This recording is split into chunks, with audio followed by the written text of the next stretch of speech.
Hello, everyone. Welcome to another episode of the Cultured Pull List. This week, we are talking about Ultimate Invasion and the one shot Ultimate Universe. That's basically a direct sequel to it. Yeah, it's a fun time. It's a great story. So, yeah, let's just get into it.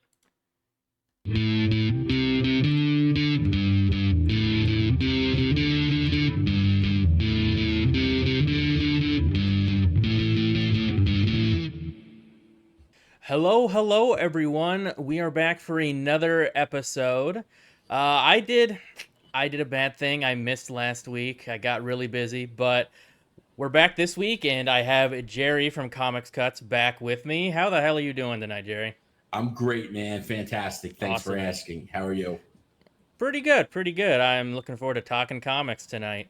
Likewise. So we're gonna skip. I mean, we're just gonna get right into the story here. I'm not gonna bother with any comic news. I feel like there isn't anything really big that's happened lately. Like DC unveiled Elseworlds stuff that's coming out, which some of them look pretty interesting, but I already pretty much talked about all of them a few episodes back. I forget how long ago it was. I don't think they've really released that much more information. So let's just get into the story here. We're going to be covering Ultimate Invasion slash Ultimate Universe. They pretty much go hand in hand.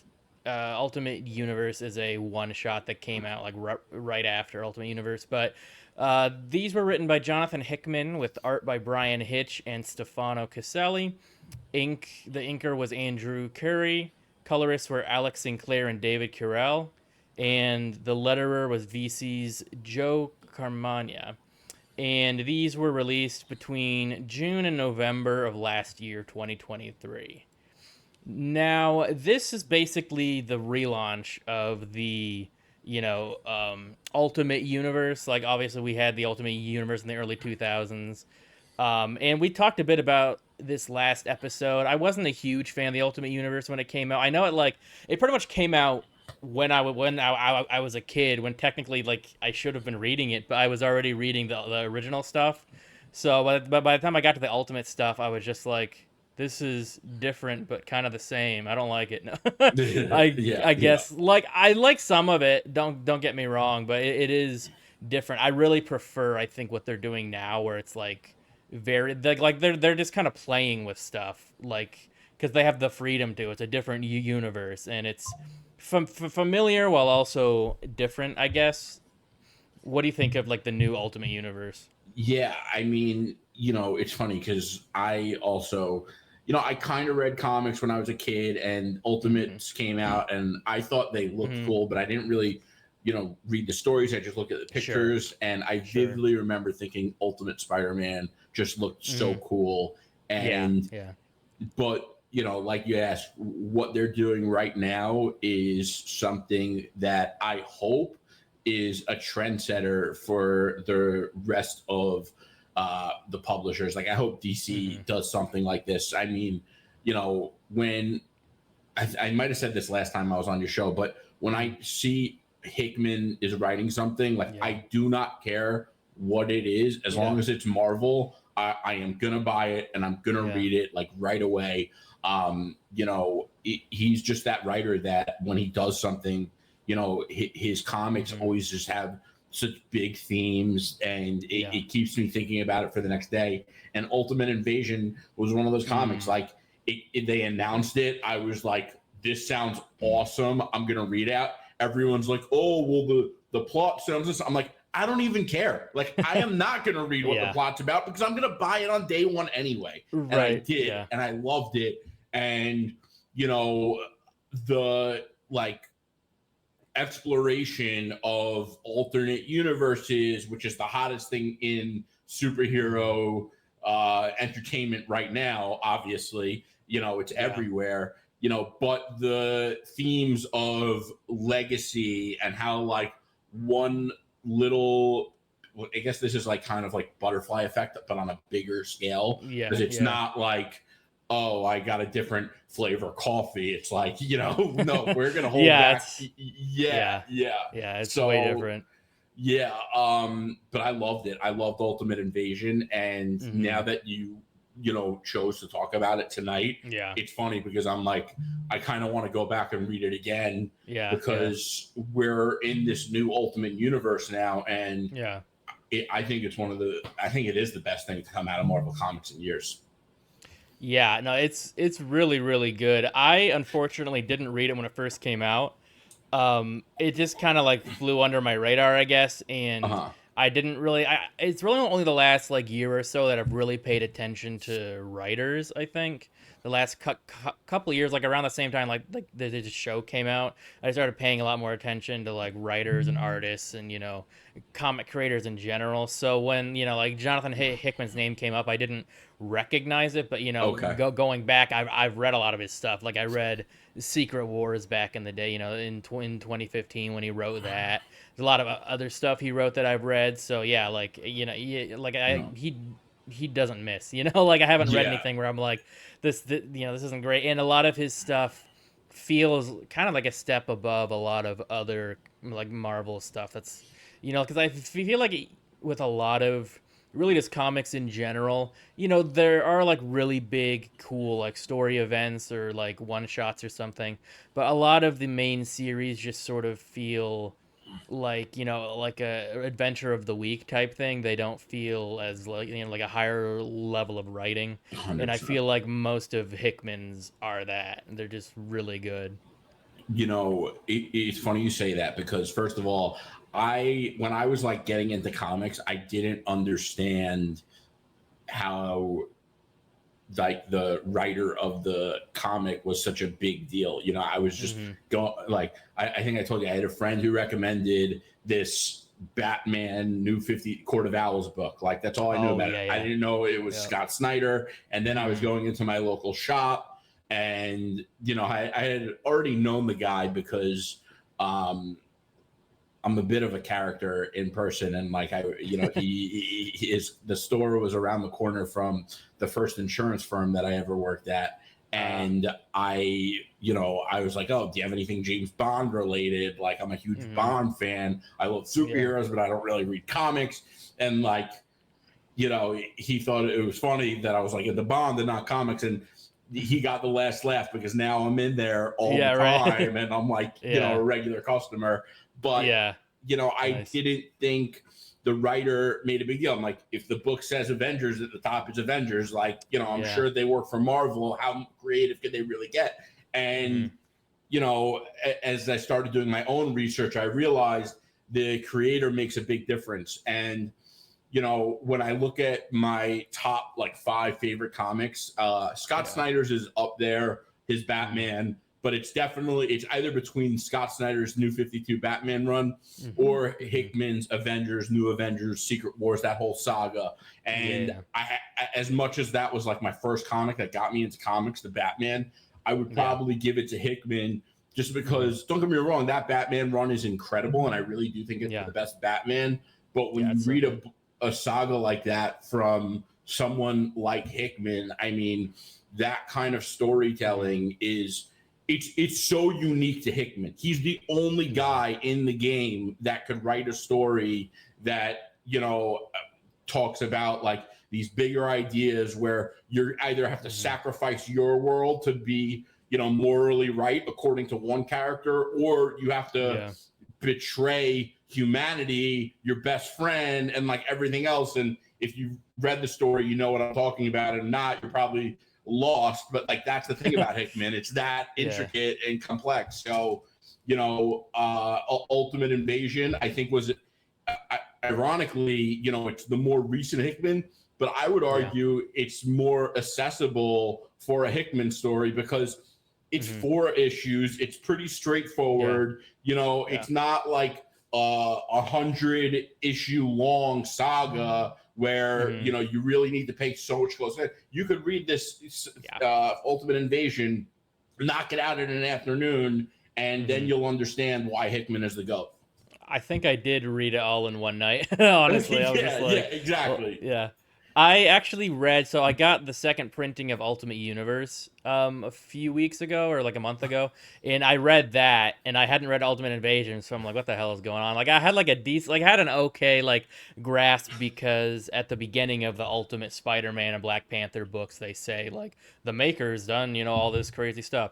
So I got like a decent idea, but like going back and reading Ultimate Invasion, I'm like, oh, a lot of stuff happened, and then I ended up going back and rereading Ultimate Universe like right after, and I'm like, yeah, this makes way more sense because in a lot of ways, Ultimate Universe is kind of just an epilogue to the whole Yeah. Ultimate Invasion thing.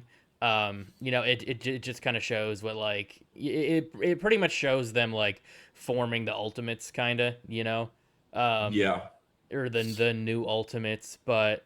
Yeah, so like this Ultimate Invasion story, I really liked how it tied in the old Ultimate stuff with the new, but like it feels like a completely different story, but it's still like, it's still connected. And I thought it was really cool how they use the Maker in this because, like, I've been pretty familiar with the Maker, but like he's shown up so much in the comics. Like, I researched a lot of his backstory going into this, and like, he's like, yeah, he's done a lot of shit. I didn't realize like how much he had done, and then making him the big bad but still interesting in this was really cool. And he's kind of like the perfect person to do something like this, I think. 100%. And I love when they do something like the Maker, or even Hmm. something like Superior Iron Man. Hmm. You know, because the comics get to take advantage of things like this where the movies never could. Yeah. Because at least not for a long time, they would never do the Maker because they're up until right now, and hopefully they get it right with Fantastic Four in the Hmm. MCU. But whether you like the Fantastic Four movies from the 2000s or Hmm. not, they Yeah. have never really had, success with a Fantastic Four movie Yeah. being widely well Yeah. received. It's true. And until they get that and they have like a successful run with Fantastic Four, they're not Hmm. going to do something as risky as making No. Reed Richards this No. crazy big bad. And Yeah. the comics, they get to do that because, Yeah. listen, they have a Fantastic Four run going on that's great right now. They have Hmm. Avengers, and they get to Yeah. do this alternate universe that's like, they don't need to produce a movie and deal with all this stuff and sell toys. And Hmm. so that's one of the things I love about comics, that they kind of have the freedom to do things like this.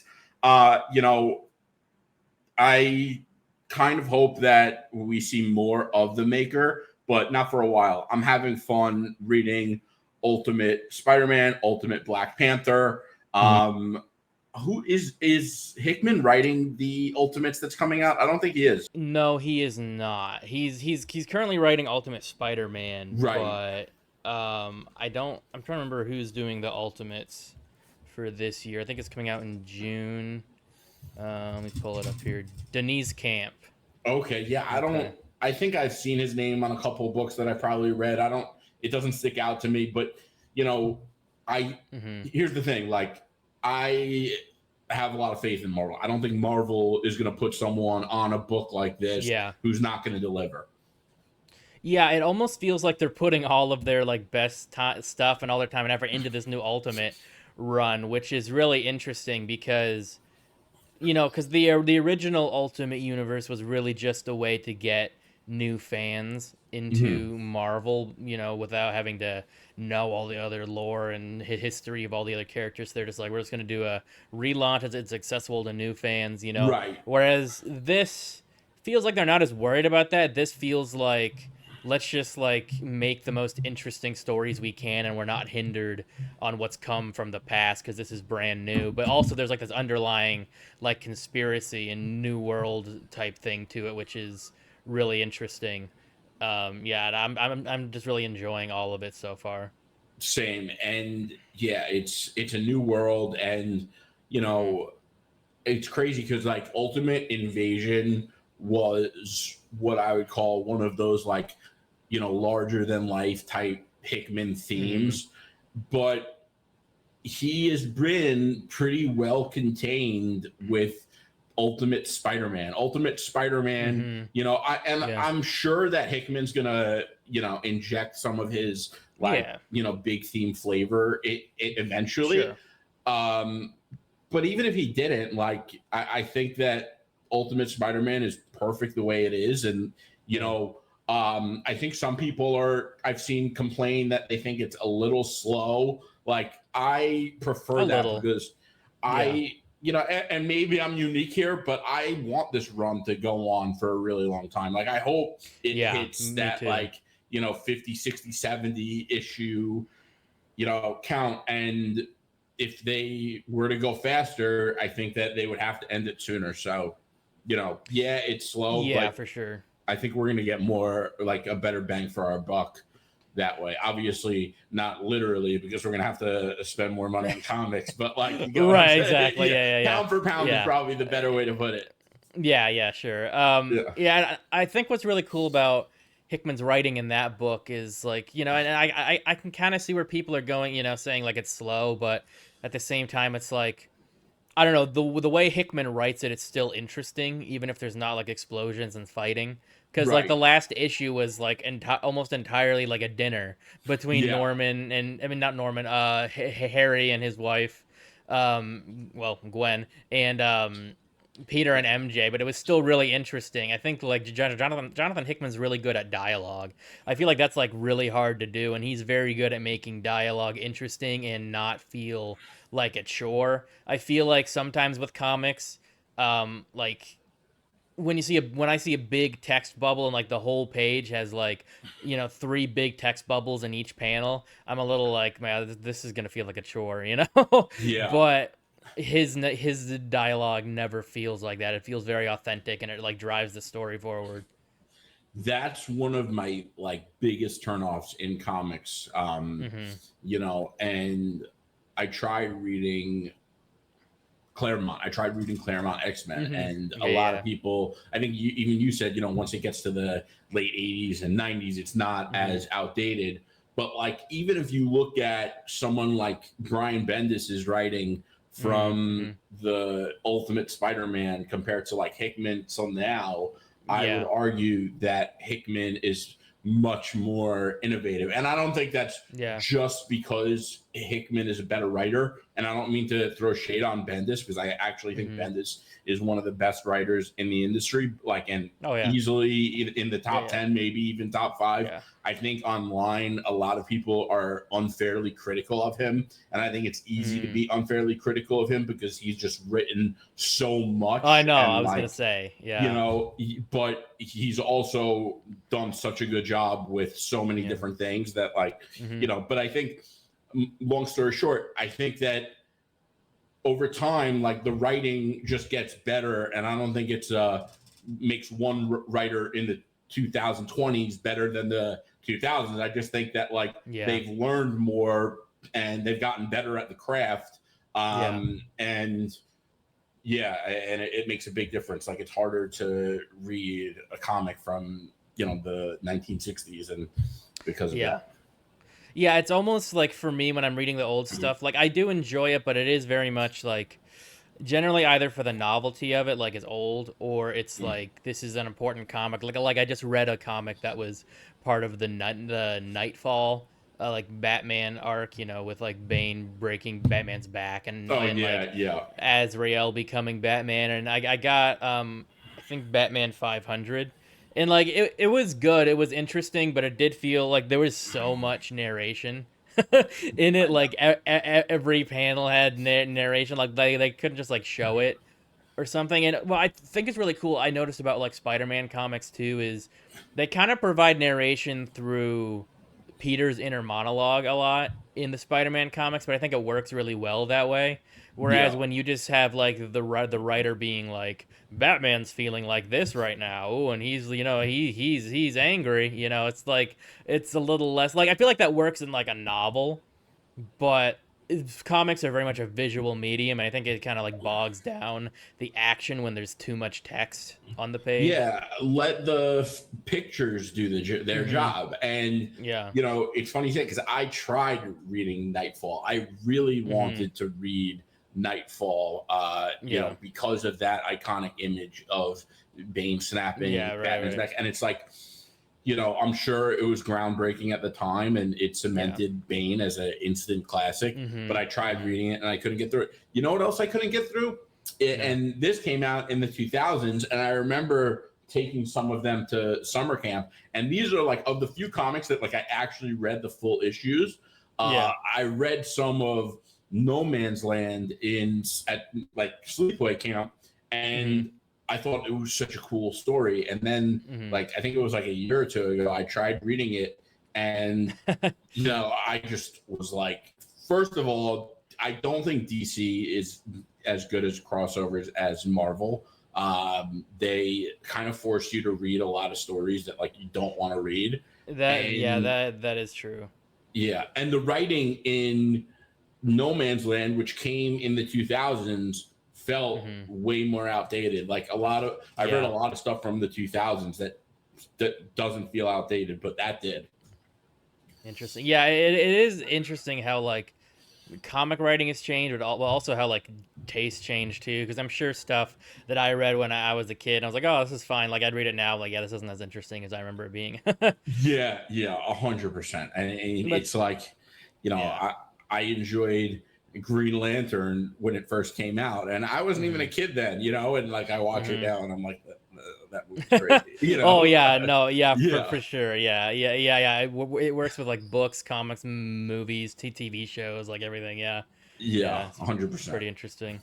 Yeah. So, so something specific about Ultimate Invasion. I keep wanting to say Secret Invasion because I'm so familiar with like that title, but then but something I found really interesting about Ultimate Invasion was the way they kind of like shoehorned in designs from the original Ultimate Universe. Because like when Kang was sending those, clone armies to attack the Maker, they were using like the costumes from the old Ultimate Universe for like Wasp and Giant Man and Captain America. I'm not very familiar with Ultimate Vision, but I'm guessing that was that. But also Howard Stark's Iron Man had the the Iron Man suit from the Ultimates and stuff. I thought that was very kind of a cool nod. I did like that. 100%. I thought that was fun. Also, like, kind of makes me wonder if there's a significance, like, especially with Kang and like the suits. Like, was that just like an idea, like, oh, let's do this, or does he have knowledge of the past Ultimate Universe and purposefully dressed them like that because he knew that the Maker would recognize those suits? Oh, that's a good angle. I didn't think about it that way. I feel like this whole story like really opens up the door to a lot of stuff and doesn't. It's very much a beginning, like an opening chapter. I was expecting it to be a little bit more. I don't know, like a contained story, I guess, that launches stuff, but it's basically just like the first chapter of this whole universe, and there's obviously so many things they're gonna tap into down the line, whether in like a big event or in the other like spin-off series. It's interesting because there are a lot of loose ends, and now that you mention it, I feel like they're absolutely going to capitalize on them. I feel and I feel like I could be wrong, but to my knowledge, DC was super successful when they announced New 52 and they did a whole line of new comics. But given the fact that this is an alternate universe for Marvel, and they already have a largely successful, catalog of ongoing series right now, I think it's smart that they didn't launch too many titles at once because, you have to remember that this is something that, a lot of people are very cautious with which comics they buy. And, there's Ultimate Black Panther, Ultimate X-Men, Ultimate Spider-Man, Ultimate Invasion, Ultimate Universe, the Ultimates. And, people are only going to buy so many of them. And I think that that must have been one of the reasons that they didn't do anything with the Kang or Iron Man right now. I do think that's definitely coming. And hopefully once the Ultimates comes out, Yeah. they start hinting at it more. Yeah, I'm sure I they're feel, gonna. I was I'm gonna sure they're say, gonna but yeah, do that more. Yeah, and then the Ultimate series, that series would make the most sense to start like building more on the stuff they introduced in Ultimate Invasion. yeah, I do feel like they've done a really good job too with, like you were saying, the different Ultimate series. I think they're doing a good job making it so that you don't have to read anything else to read that. Because I hadn't read Ultimate Universe or Ultimate Invasion, and I read Ultimate Spider-Man and Ultimate Black Panther, and didn't have a problem understanding anything because maybe like a little bit here and there, but they have that little blurb at the beginning that that says like basically what happened in Ultimate Invasion, right, and kind of sets the scene for what this universe is like. So I didn't feel like I missed a beat by not reading that stuff. Like I'm glad I went back and read Ultimate Invasion because it was great, but also it adds so much more context and layers and totally. backstory. But I didn't have to like enjoy the new Ultimate books, and I think that's something that most comics don't really do. Like you said, especially DC with that, like especially with It's their crazy. crossovers. But Marvel definitely falls into that sometimes too. So I think they're doing a really smart thing, making their Ultimate books kind of self-contained for the most part.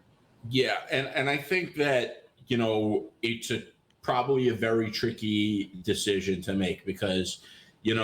you want to make your comics as great as they possibly can be, and you want to have that payoff for the Mm-hmm. fans who have been buying it, Yeah. your comic every week or bi-week or whatever the case may be.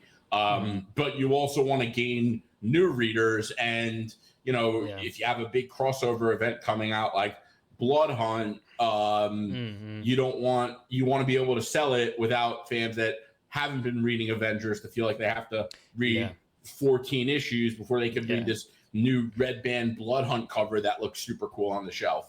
Yeah. Exactly. Yeah. Yeah. 100% agree. I mentioned Kang briefly. I did want to circle back to him a little bit. Yeah.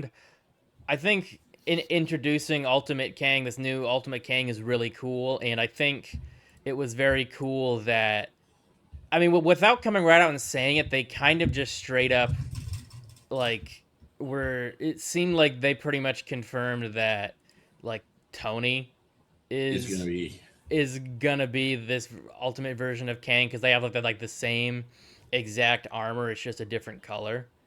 I was not expecting that, but I think that's really interesting. I think I started to because I'd already read Ultimate Universe, so I was familiar with the new Iron Lad armor. So as I was reading this, I was like, that Kang armor looks really familiar. Then I was like, wait a minute, it has a lot of similarities to the Iron Lad armor. Then I'm like, oh wait a minute. Yeah. So Yeah. yeah, You and I think that's know, really interesting. Yeah, what were we gonna say? so it's funny because this is one of those things that I was almost like, oh, I Mm-hmm. love Kang and I'm still excited Yeah. about it. Especially because it's something different.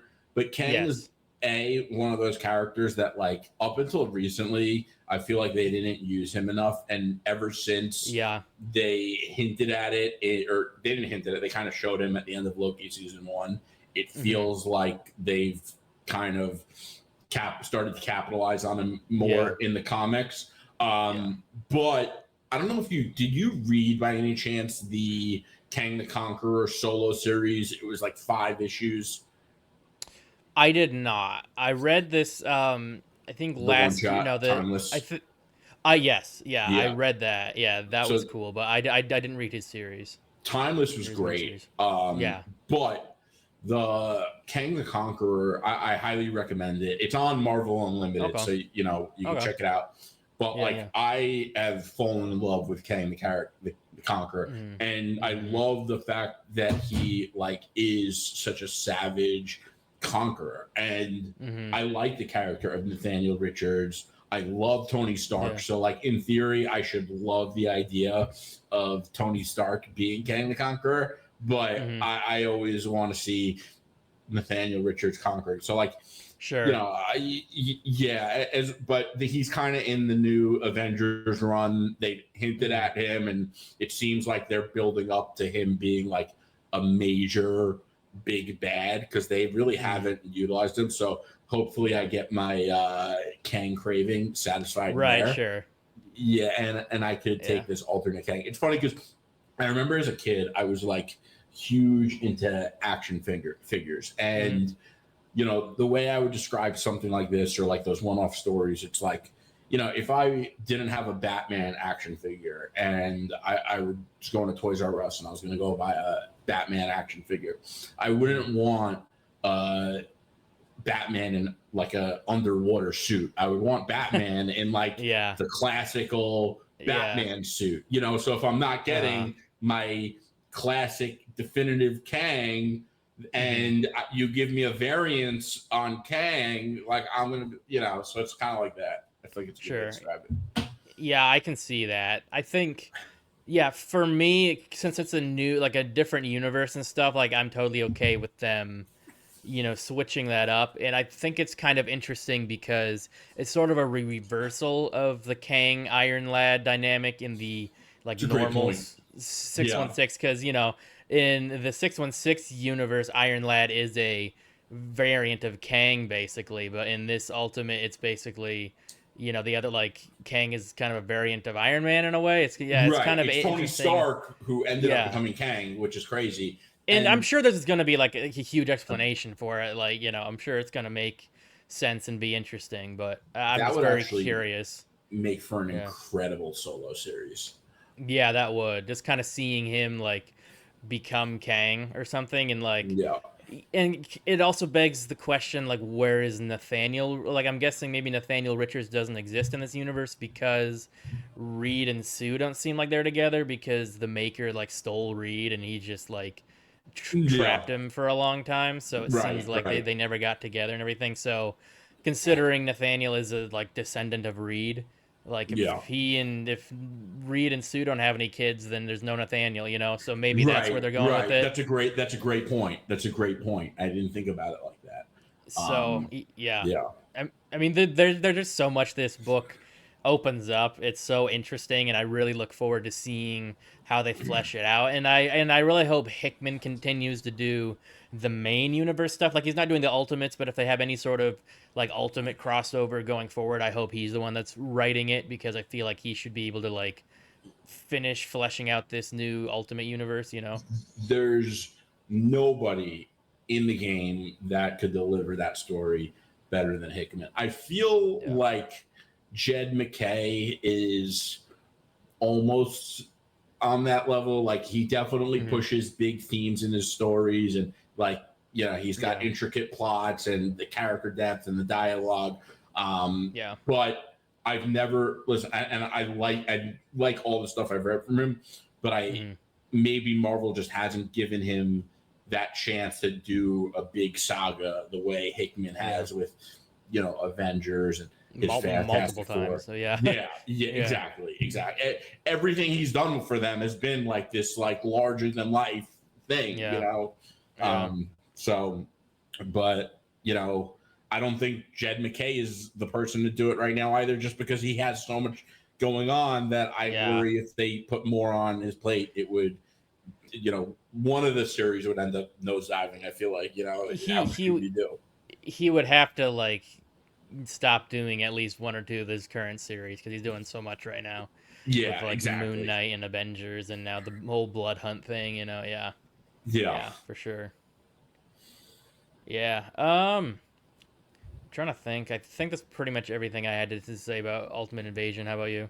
Yeah, me too. Me too. Oh, Just hoping to actually, see. Yeah. I did want to ask you how did you feel about the whole like Howard Stark being Iron Man at first and that whole thing? I like that. I that's Hmm. something I would like to see more of. I feel like Yeah. Uh, Howard's like he's just obviously such a very innovative, entrepreneurial guy, Yeah. and I feel like he carries himself very differently Hmm. than Tony. And I Yeah. felt like he was, he just has like strong conviction. Hmm. Yeah. So I thought that was cool, and I think that you know that's like a great example on if you were to tell someone like one of the reasons to read something like this, like they're having so much fun with this book that they played around with Howard Stark. Like those are the kind of things that they are doing, and that's what makes this so cool.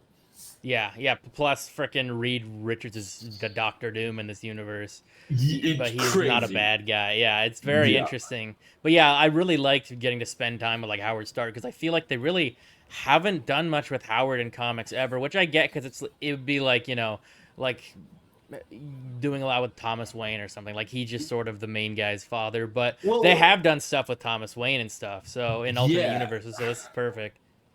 And I think in House of M they did because like Iron Man, like Howard and Tony were like a gladiator, like armored up team or whatever in the ring.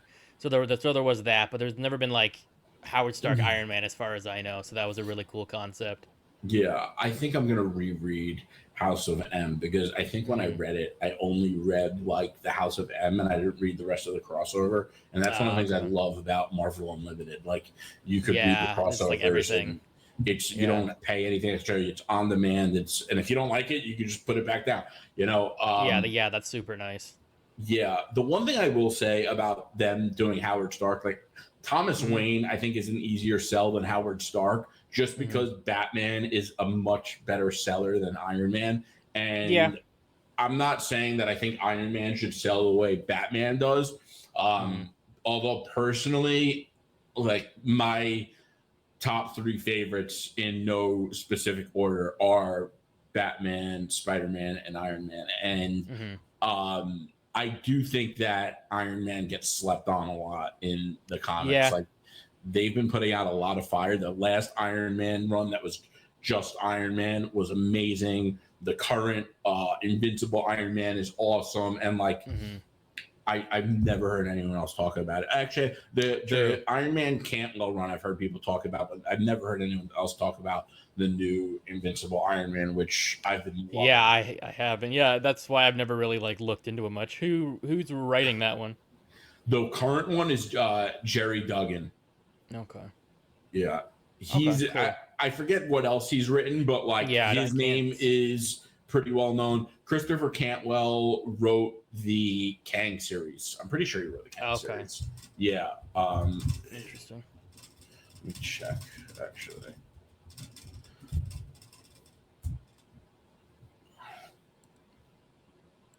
Oh, maybe he didn't, but he did the Doctor Doom series. That's what I'm confusing him with. Oh, okay. Gotcha. Yeah. Gotcha. Okay.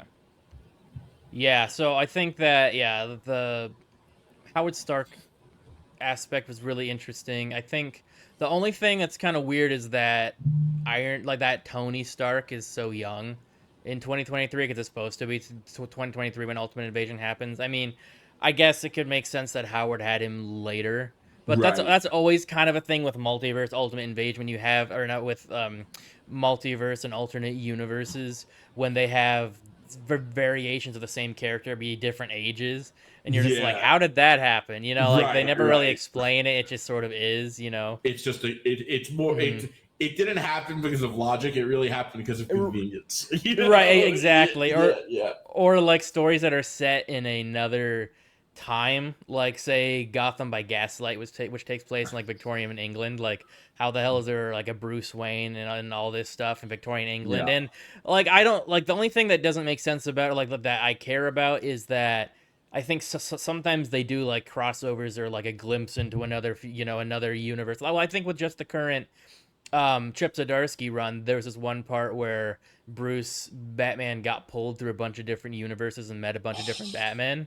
That issue was so sick. Yeah, it was just so cool. But there was one where he met the Batman from like Gotham by Gaslight, and I'm like, how does that work? Like, did he is that universe just on in a completely different like time somehow? Or are they like now operating in like the whatever Victorian era? So yeah, that always kind of like bugs me slightly because I'm like, that makes no sense, but it's still cool. So whatever. But it was so just cool go with seeing that, like, and I think it was Jorge Jimenez who drew that one, but it was so cool seeing like each page, the art was like the proper art for Yeah. each variant of Batman, and it was I actually have been meaning to reread that single issue just Mhm. because it was, if I had to think of like my top favorite single issues of all time, like, and like list Yeah. the top 10, that would be on it. That thing was Yeah. so cool. They might have had some guest artists to draw like those things. I'm not sure, but they That did that makes in a sense. they did that in a recent. I think it was in Chip Zdarsky's Daredevil run. Okay.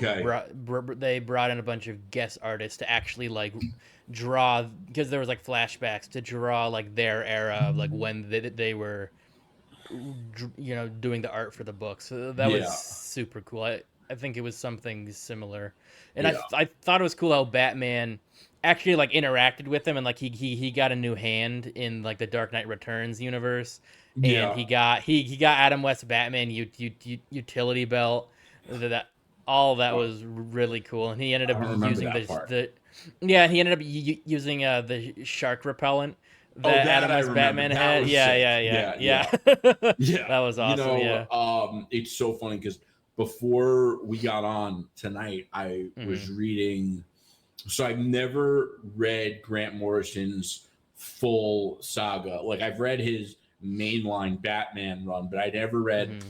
the Batman and Robin and then the Return of Bruce Right. Wayne.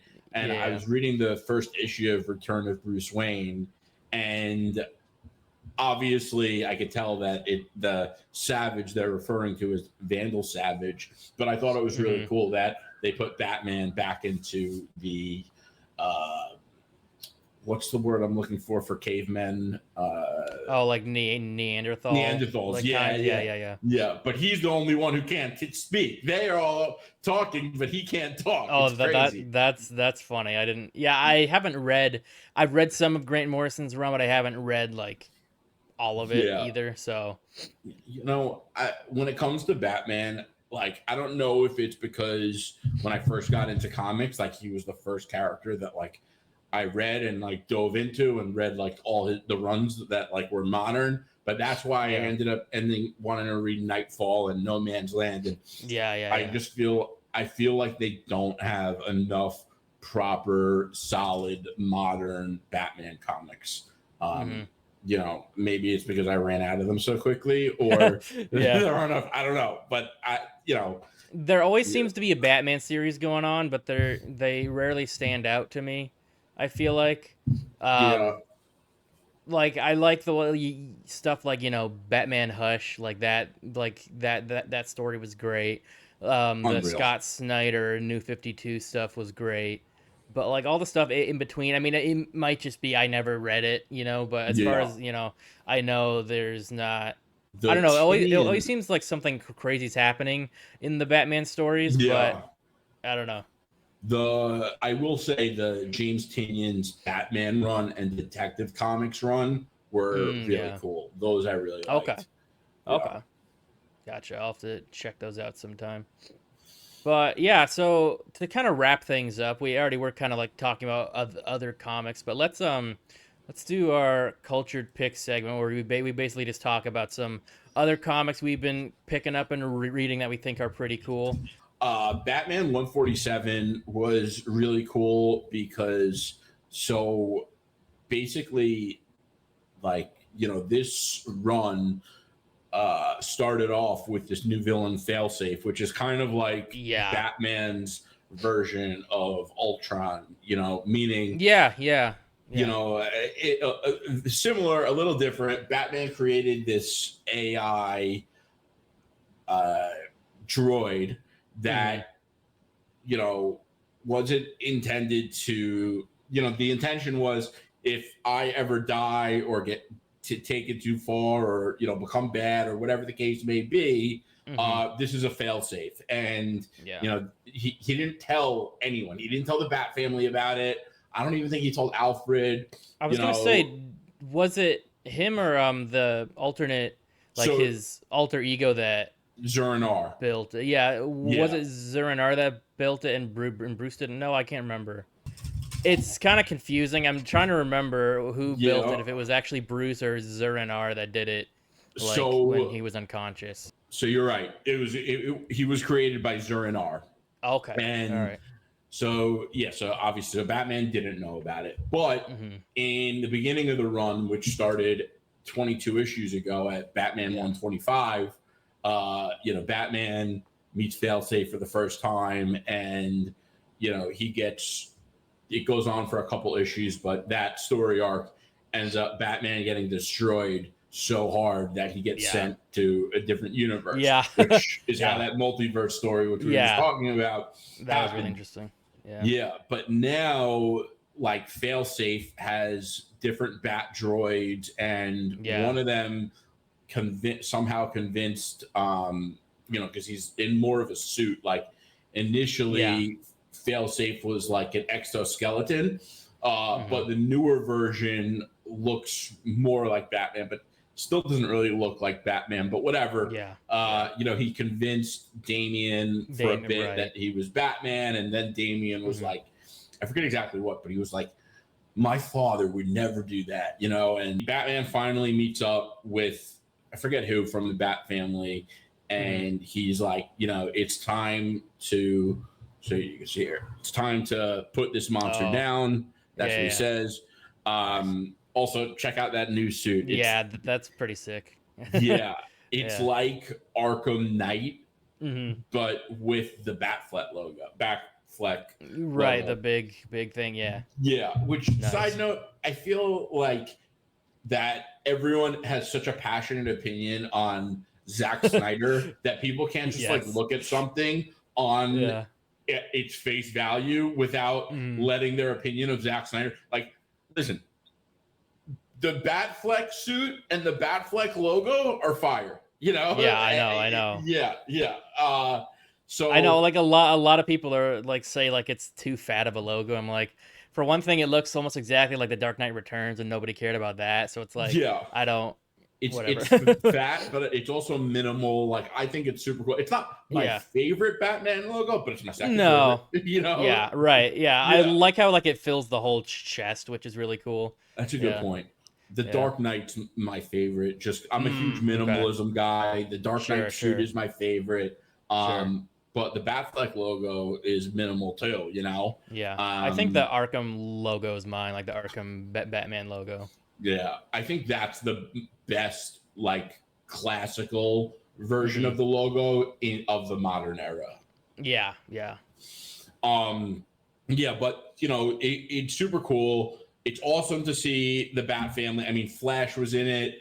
And it's fun. Oh, It's nice. nice to see Batman that we finally are going to see him take Yeah. on Failsafe again. So anyway, this series has been awesome. There have been a couple issues that I haven't enjoyed as much as the Yeah. others, Yeah. but For it sure. started off super strong with the Failsafe, the Hmm. multiversal, and I think the Joker was in it recently. Yeah. So it's been really cool. I think that uh, Zdarsky gets Batman, like, really gets him, Yeah. and he Yeah. gets the Bat family. Yeah. Um, you 100%. know, yeah, and it was cool seeing Bruce like training in the woods, talking to Tim, and Hmm. um, so that was awesome. I really love it. Have you read this new 147 yet? I have not. I have it in like my pull list, but I haven't gone and grabbed it yet. So Okay. I'll probably get it next week. Probably. Yeah. Yeah. Yeah. So what was the other one you had? Yeah. So Avengers 14, which, you know, so Hercules was in it, Blood Hunt, and, you know, listen, I don't think that this issue itself was the best of this series, Sure. but I wanted more to just talk about the series as a whole. Um, I think it's really cool. First of all, I love the roster. They got a great roster. This book had Steve Rogers, but they have Sam Wilson on the team. Yeah. The Impossible City, which is really cool, and Oh yeah. yeah, the Impossible City is an Avenger, which is interesting, and Yeah. it's kind That's of cool. crazy. That's really Yeah, yeah. because it's like their base, and it's like this city Hmm. in the sky, and they use the city in battle. Like, so it's really interesting. Yeah, they did that a little bit in Blood Hunt, the first issue of Blood Hunt, I Yeah. remember. I think that they've done it with Iron Man. I don't know if it was in the Iron Man run or in the Avengers run, but Hmm. you know, it's funny because I was also just started reading Hickman's X-Men, and like Krakoa is alive in its own way Yeah, too. that's So true. this isn't Yeah, the first time Marvel's had like a living location, yeah. but the Avengers run is really cool because there's this impossible city, and the different villains, you know, with AIM, and I'm trying to think who the villain was in the beginning, the first one, but you know, it ends up coming like Kang ended up warning them about this villain that they were, you know, fighting against, and Kang came to Okay. them, and like they ended up helping Kang get Mm, back to that's interesting. recovery. And yeah, so that was really cool. I'm trying to think of who the villain was in the beginning, especially the first issue, but the action's been really good in it. The team is great.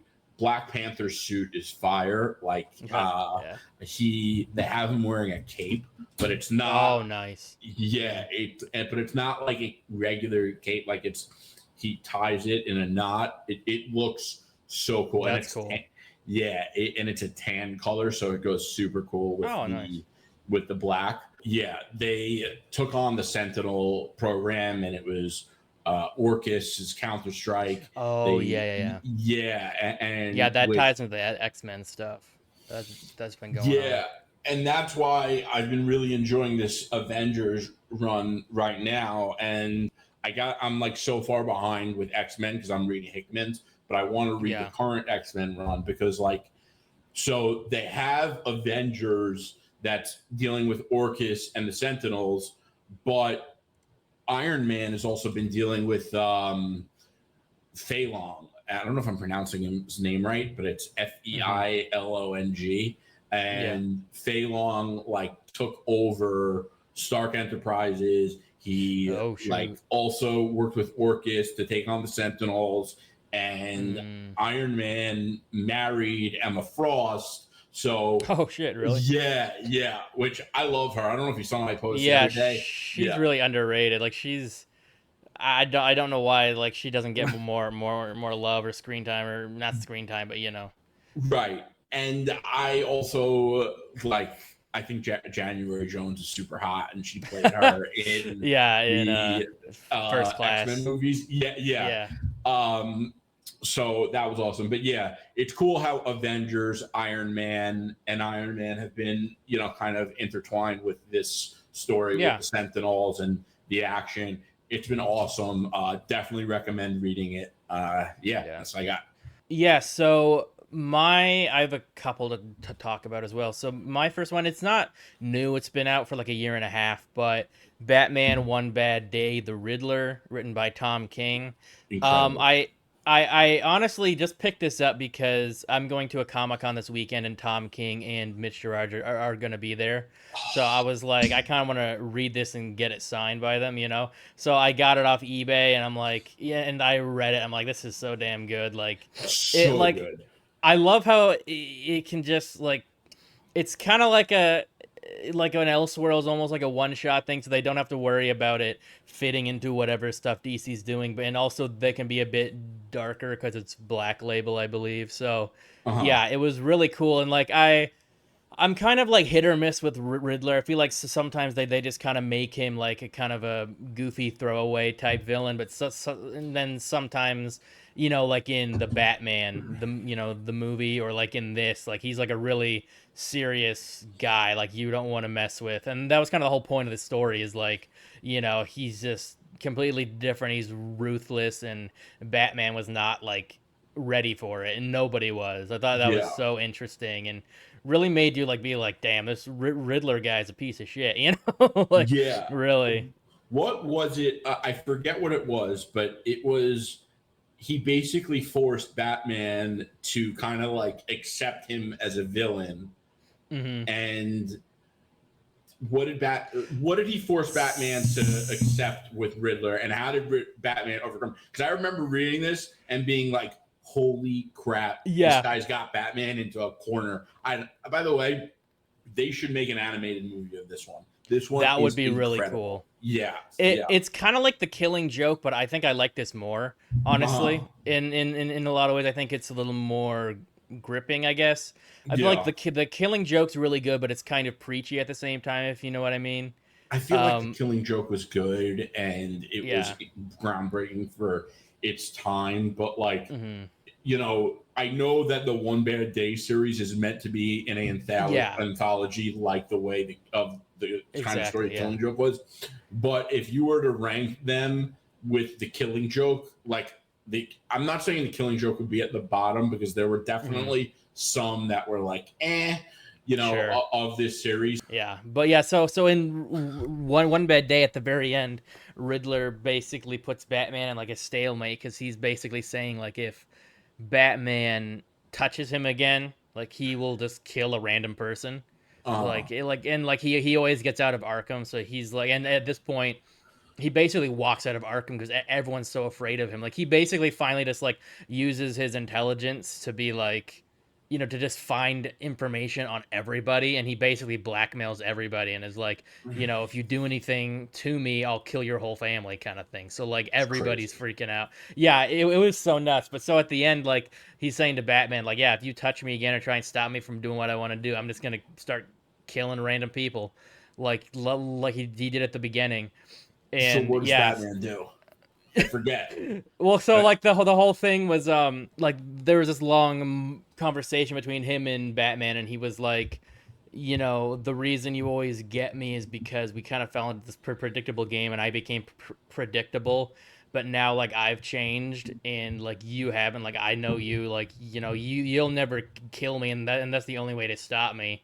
And so at the very right. end, Batman's like through his monologue, he said like Riddler made one mistake. He assumed I could never change, and it very much like suggests that he just kills Riddler. Then like that's how it ends. Oh yeah, yeah, yeah. I Yeah, read that, but yeah. you don't know if he does or doesn't, which I It, think it was was highly genius. suggested.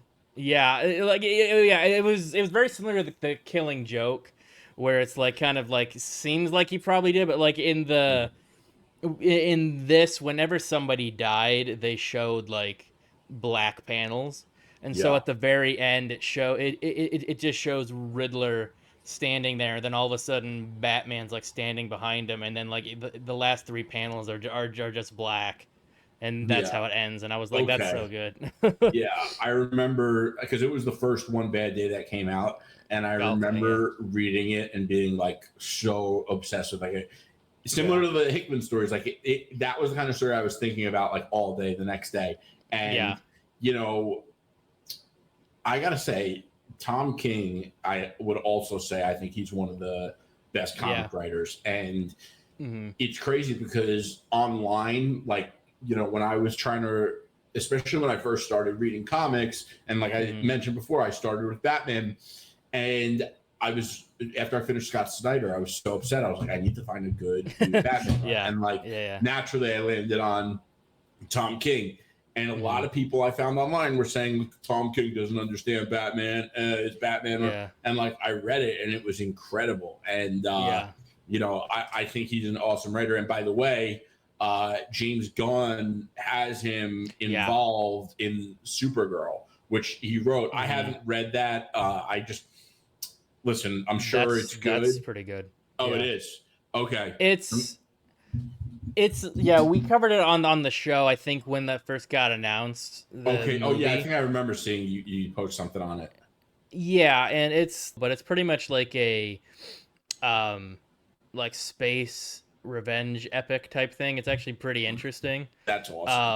Yeah, it's a really cool thing to do with Supergirl and have her in Uh-huh. that environment, and it really does a good job setting her apart from Superman. Like I feel like a lot of times they just make her like a female Superman, like she does a clone of Clark, Right. but that really set her apart as like her own character. Yeah, it was really good.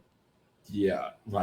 And that's the thing. I feel like Tom King is really good in having a unique take on Yes, characters 100%. Yeah. without being like so. far-fetched and trying to be different. Like, I feel like it's just different because, Yeah. you know, I think he was like in the CIA, and you know, he Yeah. was like, you know, he has a was a psychologist or has a really good understanding of psychology. So Hmm. I just think he has a very unique background, that he brings a unique perspective Yeah. to the I stories and the characters agree. he Yeah. works with. Yeah. Um, you know, and it's awesome that, like, I think it's a really good sign that James Gunn has someone like Yeah. Tom King in the room on the Me project too. like that. Yeah. I did have another book to talk about really Okay. quick. I have Amazing Spider-Man 49. Oh, This was a Blood Hunt tie-in as well. What I liked about this book was, like not a whole lot happened. It was just sort of like a Blood Hunt, and it sort of like launched what they're doing with Spider-Man. They're doing like a whole mini series, like Amazing Spider-Man Blood Hunt, and this was kind of a launch for that. But what I think was really interesting in this story is it started out.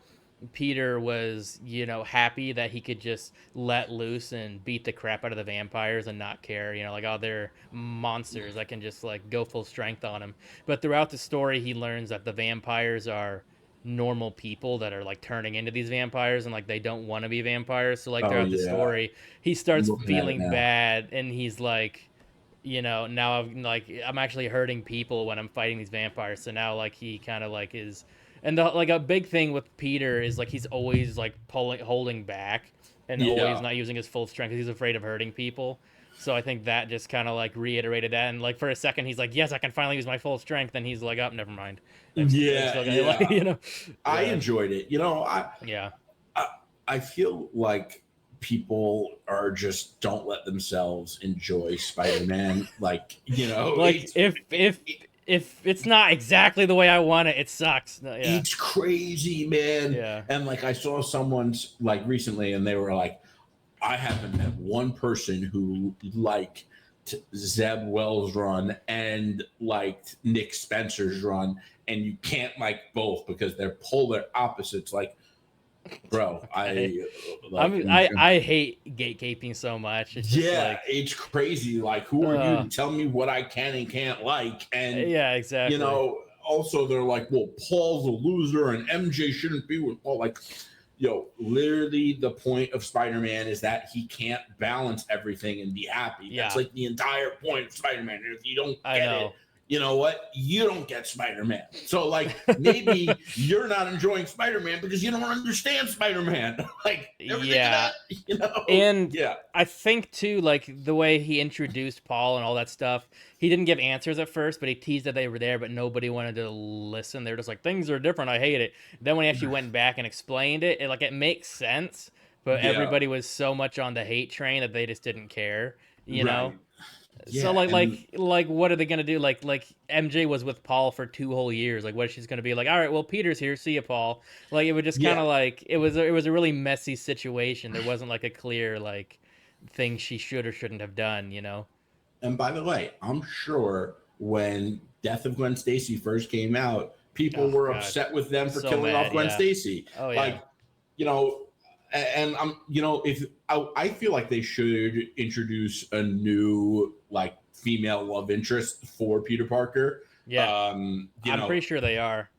I I like, I talked to like last year. I talked briefly with Zeb Wells at a con, oh and he wow, basically was saying because like I asked him why they broke up him and Black Cat because I kind of liked that, and he was yeah, saying that like him and like the editors they wanted to give Peter somebody new because he's had like pretty much MJ and Black Cat for like 30 years, so they kind of right, wanted to right, branch out and give him somebody new. So I'm looking forward. Like I'm kind of curious to see what they're gonna do with his love life going forward. yeah, It always seems like I feel like Spider-Man, Batman and Superman, especially, those characters are just like people have like an idea of one version and then everything else has to fit that, and if it doesn't it sucks. that's And great. like That's so true. It's feel so like it true. goes with comics, movies, whatever. So, Yeah, and it's like I feel like the cool thing about those characters and really all characters is like you can have different versions and they each kind of show a different aspect of the character because they've been around for like at least 60 years, yeah, just to see different in like each version gets a different part of it right.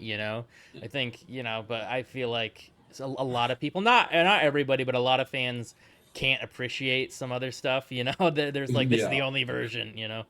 Yeah, and like that's just not how any of this stuff works. Like Yeah. James Bond is like the first Mm, character that like I ever obsessed over, and yeah. you know, Ian Fleming is the creator of James Bond, and he Yeah. wrote, the James Bond books that the original movies are based off of. And Hmm. Ian Fleming died. They ran out of source material, and you Mm. know, they're not going to stop making James Bond movies, like No. and No. so and also Sean Connery got old, Hmm. Yeah. so Roger Moore came in, and Right. so there's different source material, there's different actors, there's different directors, like and that's just how it works. I also think people are unfair with Zeb Wells. I feel like Batman got so I think like Chip Zdarsky is a much Hmm. bigger, well-respected name than Zeb Wells. So I Yeah. think like Zeb Wells gets overlooked just because of his name. Like I don't know of a Yeah. run that he wrote that like put him on the map the way Yeah, I can't Zdarsky think so. has. Yeah. Yeah. Yeah, and listen, I'm not saying that Zdarsky's Batman isn't better than Zeb Wells' Spider-Man. I definitely think Hmm. it is, but Sure. Yeah. I think it's a little unfair how people are so harsh on Zeb Wells. Like I enjoy Spider-Man. Yeah. I think it's good. They're obviously trying to make fans happy. They're doing it bi-weekly.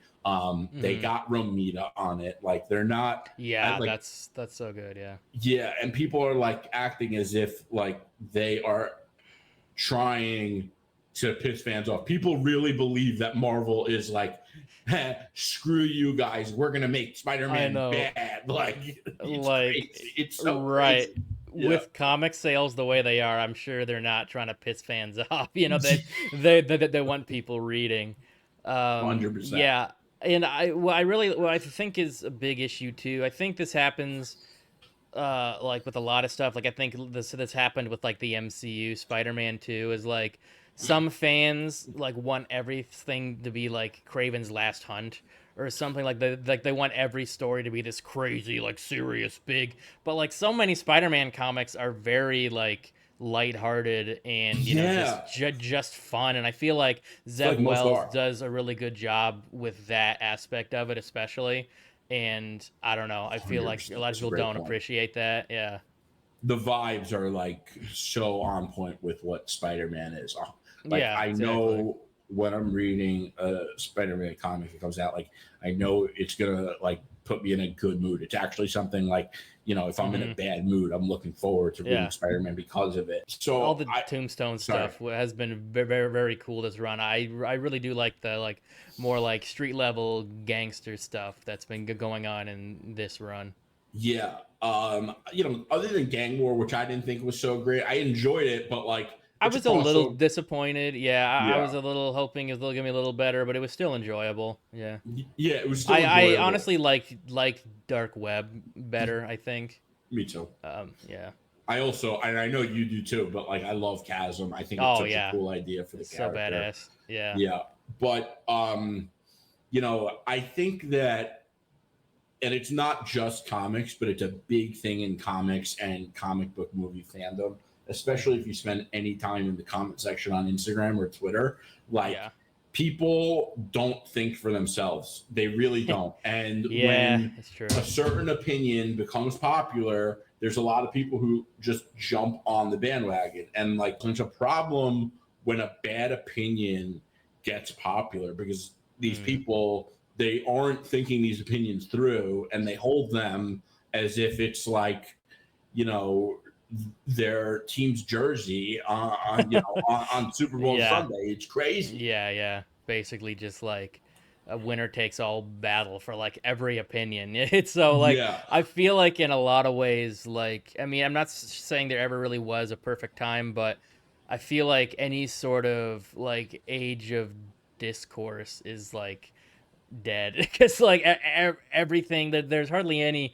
I mean, especially online, but like I think just everywhere there's hardly any like actual discussions between people that have differing views and can actually like reason with, like against each other and be like, oh well, I think it's this, and then it's very much just like you're an idiot. This is better. It's like it, it's so crazy, and it's like I remember seeing someone who he someone said they didn't think John Williams' Superman is the best Superman theme song. They like copy, and this person has like a following, and he like mhm. copy posted the tweet, and he ripped on them, and he got other people to rip on him. It's like, Yeah, bro, like you you're acting as if like he told you like screw your mom or like something crazy like that. I Like know. I know. he doesn't like a Superman song as much as you I do. It's know. really not that Chill big of a out. deal. I mean, he didn't even say like Superman sucks or even Christopher Reeve, I'm glad he's dead, or Right, like anything like that. He just like, I think that this song sucks, and you're like, well, you should die. Like, right, right. yeah. Well, Yeah, about time to wrap things up. It was awesome as usual to talk with you. Like me too. I don't get as fired up with anybody else about comics. This is yeah, it's always a fun Same. time. It's always a fun time, man. Thanks so much I for agree. being on. Yeah, thanks for having me. I don't get to talk to people who are Yeah. as passionate and like Yeah. experienced with comics, so it's rare. I had an absolute blast, and thanks again Yeah. for having me Me again. too. Yeah, of course, man. Of course. And thank you to everyone who watched this episode. Please be sure to like and subscribe. And if you'd like to help support us, we can keep bringing you more great content. Check us out on patreon.com/theculturednerd and look for the Cultured Pull List specific tier. Thank you to all of our current Patreon supporters. I've been your host, Michael Malillo, and our co host for this week has been Jerry from ComicsCuts. And our logo was designed by Jose Navarro.